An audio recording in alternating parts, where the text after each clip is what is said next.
The Kagurabachi community is definitely built different because when someone offered to leak chapters early for them, this is how they responded.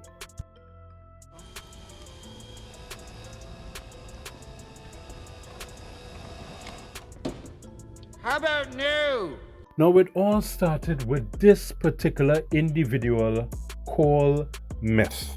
And he on Twitter, now his original post has been deleted, he decided that he wanted to be the hero, the Superman of the Kagurabachi community by mentioning that he wanted to volunteer himself to leak chapters early for that manga.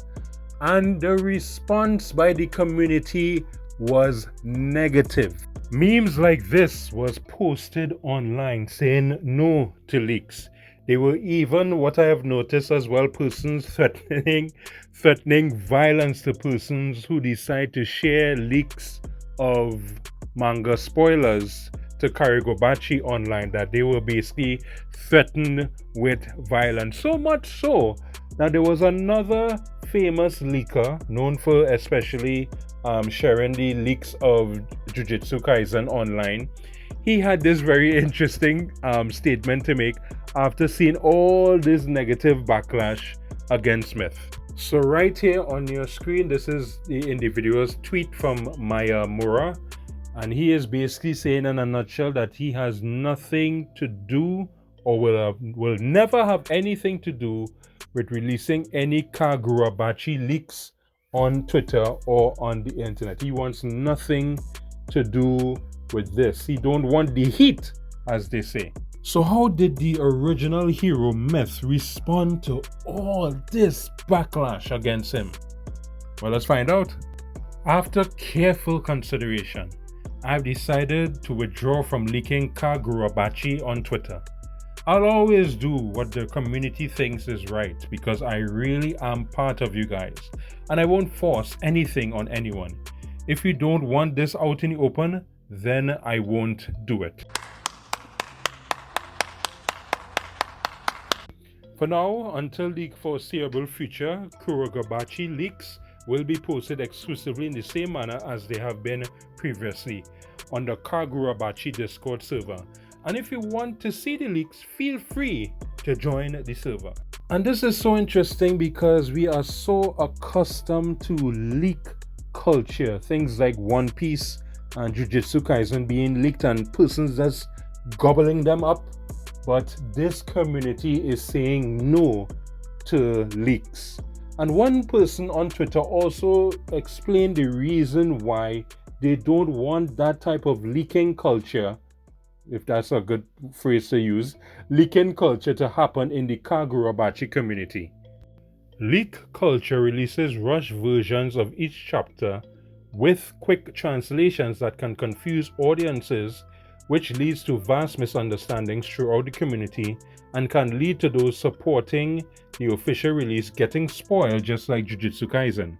I was someone who read official JJK release during the JJK, particular arc to prevent spoilers, and would get spoiled for it constantly, so much where I had to stay up every Wednesday until midnight to read the leaks so I wouldn't get spoiled. Basically, there's only cons. The only pro is that we get the chapter early, but all it did was shift the release schedule back, so we still had to wait a week regardless. You are correct, sir. So how do you feel about this whole situation with the Kagurabachi community saying no to leaks? Do you have no problem with leaks, or are you opposed to it and we should make every honest effort to support the official release?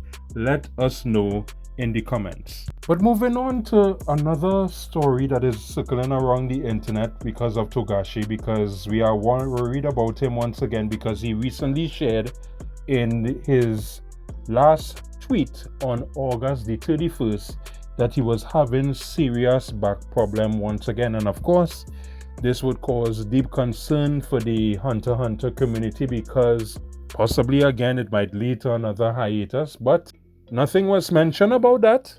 But he did share what was going on with him during that time of having serious back problem once again. So he said via a Twitter post. After receiving treatment, I have recovered quite a bit. It seems that my posture while working on color art was the cause of my recent back pain. I didn't realize until someone pointed it out that my posture was slightly different when working on black and white manuscripts. I really hate color work, he stated. But to go from sad news to more depressing news, as of the recording of this video, which is September the 3rd, Togashi released some more sad information concerning his health. He said in today's tweet, September the 3rd, and I quote, "Thanks to everyone, I was able to deliver the color manuscript to the editor. I received warm encouragement, words of concern, and felt your support. Thank you very much. However, my back pain has definitely worsened." But honestly, in my opinion, I think Togashi needs to heed this bit of advice on Twitter. He says, "I need Togashi to either hire someone to draw Hunter x Hunter for him or to just throw in the towel. It's not worth his health, and I would rather he live a life with his family than to kill himself trying to complete his work. Hell, I would take this series just becoming books at this point." He's out of line, but he's right.